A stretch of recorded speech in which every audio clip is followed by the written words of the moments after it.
안녕하십니까. 이슈포커스 시간입니다. 테러 집단 하면 뭐가 떠오르십니까? 네, 요즘은 이 이슬람 국가라고 하는 IS가 바로 떠오르실 겁니다. 이 IS는 자기들이 만든 이름인데요. 이슬라믹 스테이트, 직역하면 이슬람 국가로 할 수 있습니다. 그런데 저는 개인적으로 이 뉴스를 전달할 때 한국어로 이 직역한 이슬람 국가라는 용어를 잘 사용하지 않습니다. 왜냐하면 자칫 그들을 한 국가로 인정하는 듯하고 또 시청자 여러분들도 마치 무슨 한 나라로 생각하실까 봐 그저 저는 IS로 칭하고 있는데요. 이 IS가 지금 괴멸 상태에 빠졌다는 소식입니다. 자, 그럼 이 전 세계 테러가 좀 줄어들까요?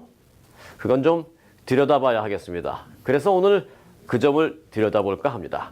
자, IS의 괴멸과 그 이후 오늘의 이슈입니다.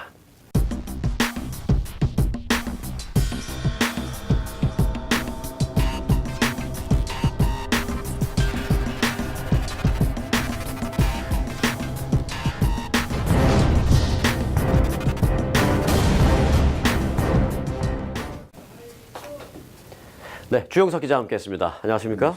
네, IS의 상징적인 수도인 라카가 함락됐어요. 그렇습니다. 이 시리아에 있는 IS의 수도죠. 상징적인 수도 라카가 연합군 또 이 정부군의 공격으로 함락이 됐거든요.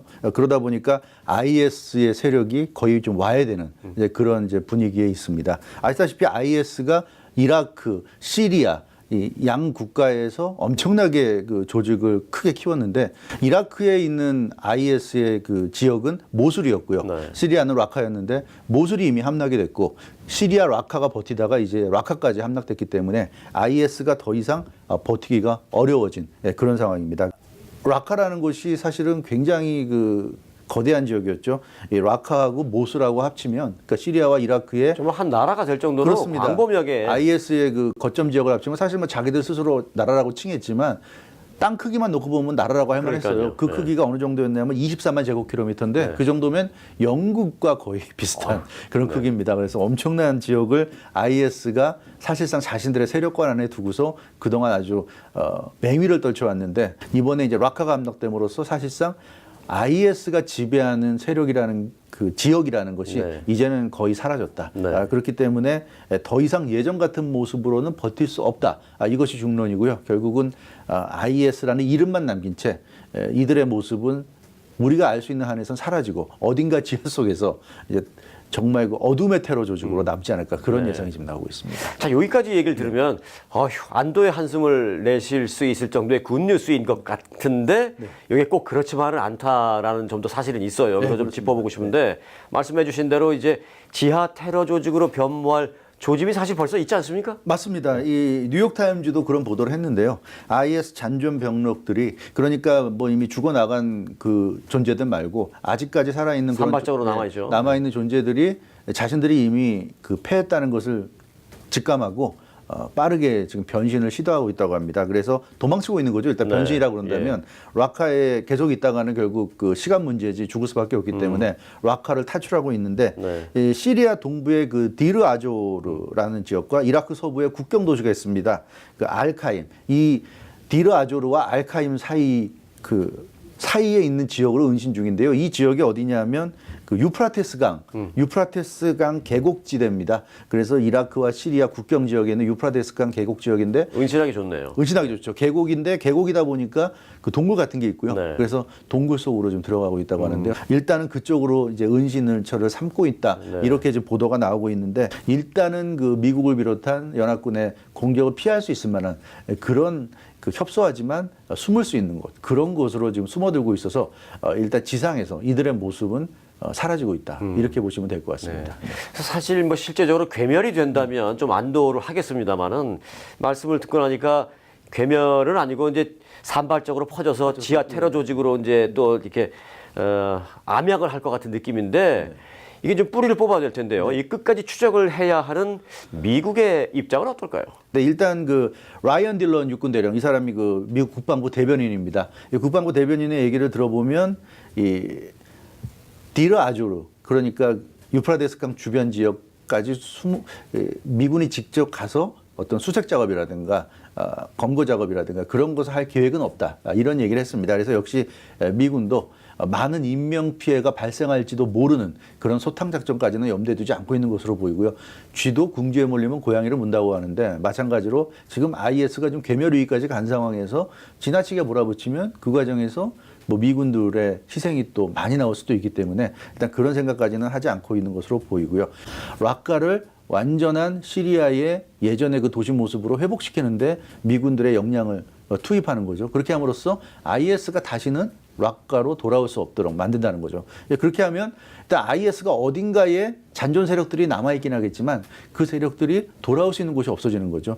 지금 이렇게 질이 멸렬된 상태에서 락카도 없고 모술도 없는 상태에서는 이 IS가 자신들의 근거지를 확보하기가 대단히 어렵다. 지금 IS가 가장 전성기 때는 뭐 3만 명, 4만 명 엄청난 그 병력을 자랑했는데 지금은 한 6,500명, 10,000명도 안 되는 정도로 좀 추산이 되고 있거든요. 그런 차원에서 IS가 돌아올 만한 IS가 이 세력을 다시 확보할 수 있는 재기할 수 있는 곳만 없애버린다면 자연적으로 소멸할 가능성이 있다. 이런 생각을 해서 일단 추격하는 것보다는 다시 돌아오지 못하도록 근거지를 완전히 없애는데 주력을 한다. 그것이 이제 미군 측의 전략인 것 같습니다. 근데 우리가 가장 우려하는 게 이제 테러가 날까, 그렇죠. 이제 좀 줄어들까 이제 그런 부분인데 만일 지하 테러 조직처럼 이렇게 변모한다면 규모 면에서는 뭐 좀 작아질지 몰라도 산발적인 테러가 좀 많이 생길까봐 그 점이 좀 걱정이에요. 바로 그런 점이죠. 뭐 오사마 빈 라덴도 미국이 계속 압박하니까 뭐 아프가니스탄의 동굴 속에 들어가 있었고 찾을 수도 없었지만 뭐 어딘가에서 테러는 계속 일어나고 그런 식이었는데 지금 IS도 비슷한 상황이 될 수 있다. 자신들의 세력이 약해졌다고 해서 그냥 항복하는 것이 아니라 끝까지 이 뭐 죽음을 불사하고 결사항전하겠다는 생각을 할 수 있기 때문에 걱정스럽고요. 벌써부터 그런 그 경고가 나왔죠. IS가 자신들은 락카에서 패해서 물러나면서 2018 내년 그 2018 러시아 월드컵에 테러하겠다 이런 얘기를 해가지고 굉장히 충격을 빠뜨렸는데 러시아가 주도적으로 IS와 전투를 벌였던 그런 그 강대국 중에서 가장 IS 반대편에 섰던 국가인데 그러다 보니까 이제 IS 입장에서는 러시아가 미국 못지않게 원수 같은 국가고 그래서 이 러시아를 상대로 테러하겠다는 게 이게 단순한 엄포로 들리지 않는다는 거. 실제로 IS 입장에서 충분히 그럴 수 있거든요. 이 러시아가 대놓고 IS랑 싸우고 있는 상황이기 때문에 그런 차원에서 내년 러시아 월드컵이 혹시 테러를 얼룩지지 않을까 좀 걱정스럽긴 하고요. 네. 그러나 한편으로 볼 때 IS가 이미 상당한 정도로 세력을 잃었고 지금 뭐 유럽에서도 보면 어떤 테러가 일어나는 것이 IS가 어떤 자신들의 전사를 보내가지고 일으키는 것이 아니라 많이 줄었죠, 그런 건. 예. 현지에서 자생적인 테러고 뒤늦게 IS가 이거 우리가 한 거야 뭐 이런 식으로 좀 숟가락 얹는 듯한 느낌이 강했는데 따라서 지금 현재 IS가 그런 생각은 하고 있는지 모르겠지만 실제적으로 내년에 월드컵이 열릴 때 러시아에 테러를 일으키기 위해서 자신들의 대원을 보내서 실제 테러를 할 수 있을까? 이 부분에 상당히 의구심이 있어요. 뭐 아시다시피 월드컵은 세계 최고의 빅 이벤트 아닙니까? 그러게요. 그렇기 때문에 뭐 러시아도 물새틈 없는 그 경비를 할 거고요. 과연 그런 경비를 뚫고 IS가 테러할 수 있을까? 굉장히 좀 의구심이 든다. 전문가들 분석은 실제로 러시아를 테러할 가능성보다는 이렇게 예고해 놓고 엉뚱한 곳에서 테러할 가능성이 있다. 성동격서. 바둑 용어에 나오지만 예. 성동격서죠. 그래서 뭐 오른쪽을 시끄럽게 해놓고 실제로는 서쪽을 친다. 뭐 이게 성동격서인데 그런 식으로 해서 IS가 엉뚱한 곳을 공격할 수 있다. 뭐 작은 뭐 어떤 테러를 할지라도 그것이 주는 충격이 극대화될 수 있는 것이 바로 크리스마스나 땡스기빙 때입니다. 그래서 사람들의 불안 심리를 자극할 수 있는 거죠. 좋고요. 좋고요. 그리고 IS가 지금 세력이 약해졌기 때문에 뭐 예전에도 그랬지만 더군다나 어떤 주요 시설 뭐 러시아 월드컵도 그런 주요 시설에 들어갈 수 있겠지만 그런 주요 시설 같은 곳을 테러하기에는 역량이 이제 많이 떨어졌지만 불특정 다수 소프트 타겟을 테러로 하는 그런 테러는 할 수 있다. 뭐 극장이나 예를 들어서 민간인을 상대로 한. 광장에서 민간인을 상대로 한 그런 테러는 할 수 있기 때문에 오히려 당분간은 그런 테러를 조심해야 되겠다. 네. 이런 지적이 나오고 있는데요. 따라서 IS 세력이 괴멸됐고 점점 이제 멸망의 길로 들어선다는 건 반가운 소식이지만 그러나 완전하게 IS가 제거됐다는 어떤 그런 소식을 뭔가 시도를 할 것 같지 않습니까? 들릴 때까지 조심해야 되겠다. 그런 네. 시도할 수 있고 그래서 이 IS가 이제 우리의 어떤 이 눈에서 완전히 사라지는가 싶긴 하지만 근데 아직까지 안심하기는 이르다. 네. 그러니까 좀 더 냉정하게 우리가 지켜봐야 될 것 같습니다. 소규모 전투를 뜻하는 스페인어가 있습니다. 게릴라죠. 이 IS가 근거지를 잃어서 일부는 독일, 프랑스 등 대원들이 원래 살던 곳으로 돌아간 경우도 많다고 하는데요. 이제 게릴라식 테러가 발생할까 그것도 좀 우려가 됩니다. 근본 치료를 하지 않고 겉 상처만 급하게 봉해놓고 퇴원시키는 그런 느낌도 듭니다. 여기저기 흩어져서 암세포처럼 산발적으로 확대되지 않을까 그것도 걱정입니다. 테러의 형태가 또 변형되지 않을까 하는 또 막연한 우려도 갖게 됩니다. 자, 이제 관계 당국도 저와 똑같은 이런 우려들을 하면서 대책을 잘 마련하리라 믿고 오늘 순서를 마칩니다. 주영석 기자 수고 많았습니다. 여러분 고맙습니다.